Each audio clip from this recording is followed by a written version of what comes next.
Hello' everyone, মোৰ নতুন ভিডিঅ'লৈ আপোনালোকক স্বাগতম জনাইছোঁ। আৰু এয়া পোলাও বনোৱাৰ কাৰণে ৰেডি। এয়া হৈছে বিন আৰু গাজৰখিনি কাটি এনেকৈ ৰেডি কৰি ৰাখিছোঁ। আৰু এয়া তেজপাত, তাৰপিছত বাদাম আৰু খিচমিচ গোটেইখিনি, আৰু এয়া ইফালে গৰম মছলা, ইলাচি, গোটা জিৰা, লং সকলোখিনি ৰেডি কৰি, আৰু এইখিনি অলপ আগতে আগতীয়াকৈ ভাজি এনেকৈ ৰাখিছোঁ।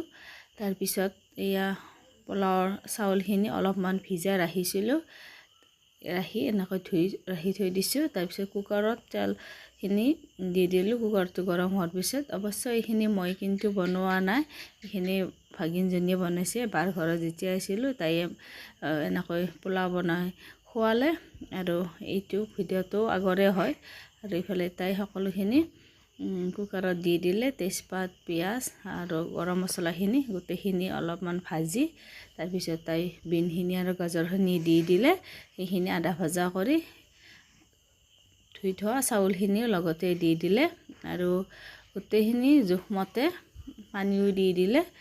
তাৰপিছত অলপমান ঘিউ দিলে, আৰু দেখিছেনে তাই মানে যদিও বনোৱাত মানে বনাবলৈ তাই একেবাৰে বেয়া নাপায়, যদিও এইবাৰ মেট্ৰিক দিছে, এলাহ নকৰে। তাৰপিছত এইফালে এয়া ঘিউ দিলে, আৰু এইফালে বেচেৰীজনী দেখিছেনে, এইফালে আকৌ খৰিত বনাইছে তাই মাংস, আৰু তাইয়ে বোলে সকলোখিনি বনাই খুৱাব। গতিকে তাই সকলো ৰেডি কৰি আমাক ধুনীয়াকৈ এয়া পোলাও মাংস বনাই খুৱালে। ভিডিঅ'টোলৈ বাই বাই।